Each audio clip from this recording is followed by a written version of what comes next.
Good evening. So, I know I've talked about fake it till you make it before. Tonight I wanted to talk a little bit about authenticity. And yes, hi Charlie. Charlie's very authentic. So, there's a great quote from Brené Brown. I like doing the quote thing. To be authentic, we must cultivate the courage to be imperfect and vulnerable. We have to believe that we are fundamentally worthy of love and acceptance just as we are. I've learnt that there is no better way to invite more grace, gratitude, and joy into our lives than to be mindfully practicing authenticity. Love it. Mindfully practicing authenticity. Now, that may seem a bit weird because how do you practice being authentic? You either are authentic or you're not authentic.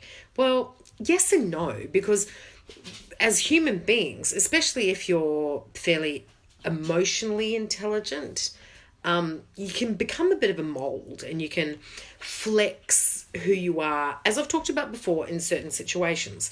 Now, you can still do that while being authentically you, but there's a fine art to that, I guess, is what I should say.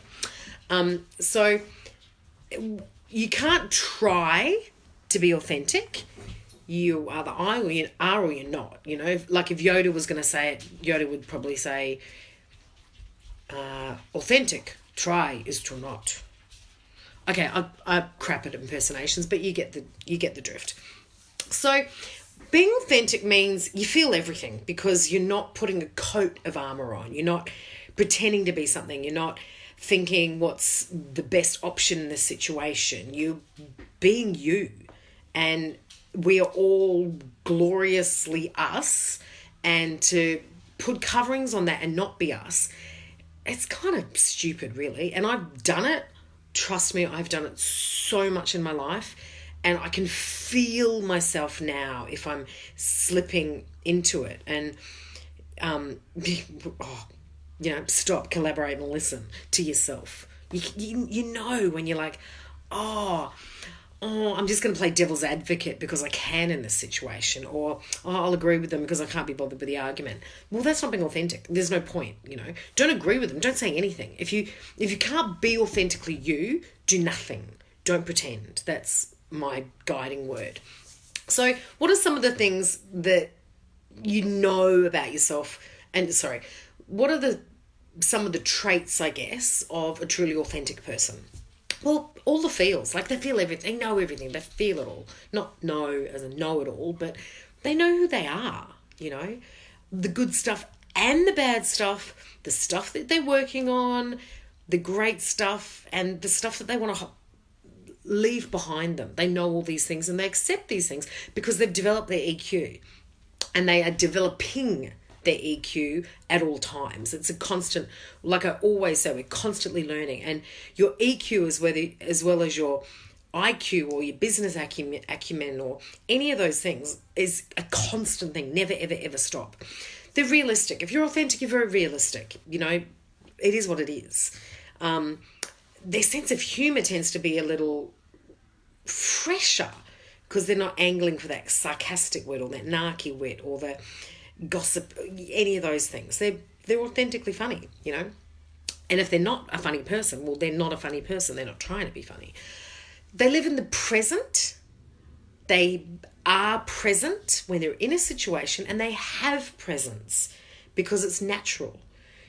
When someone's authentic, they have this peaceful presence, because not peaceful as in peace, love and mung beans. Peaceful as the energies just flows because it's them, They're open to thoughts and ideas and situations, and because they're not looking at everything through a lens of what they're trying to be. And that lens can be really confuddling as all hell. They're honest to themselves and to the world. That's a big one. I've struggled. I know there's lots of people out there that talk about lying as a habit in their life. I've struggled with being honest to myself.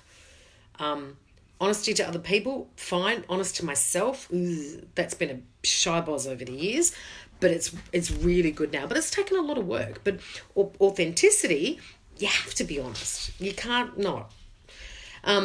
As I said, you develop your EQ. That's a big one for me. You express yourself fluidly. There's no hesitation expressing yourself because you're not trying to make up what you think someone wants to hear. Whether you're writing or speaking or filming or dressing, your makeup, anything, you're expressing who you are because you're comfortable in it, because it's not an act. And it's, sometimes we might have to go to something where we've got to put on a bit of a facade. It's okay as long as 99.9% of the time you're authentic. You're respectful. Authentic people are respectful. And authentic people, hopefully, well, 9 times out of 10 believe the person they're dealing with is authentic. So there's a mutual respect in that situation. So I had a situation today where I could feel myself going into Samantha Mary mode, which means not being authentically me. I was, the situation called for me to wear a different kind of hat, and it felt yuck. Gotta say, the more authentic I am, bit of an oxymoron really, you either are or you're not, as I've said, but it felt weird to me. So I snapped myself out of it. I felt it, I saw it. It's like, no, I don't actually want to say that. I'm going to be authentic. So I was, and you know what? The world didn't fall down. No one died. No cats lost 8 lives.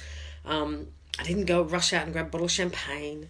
Anything like that. It was all okay. So yeah, I'm just challenging you today to look at your life today. Are you authentic? Are you stepping into situations as yourself, warts and all, regardless of what other people are going to think, That doesn't mean if you're a nudist, walk into Harris Farm tomorrow naked, but, you get the drift. Go to a nudie beach instead. Have a great night, and I'll see you all tomorrow.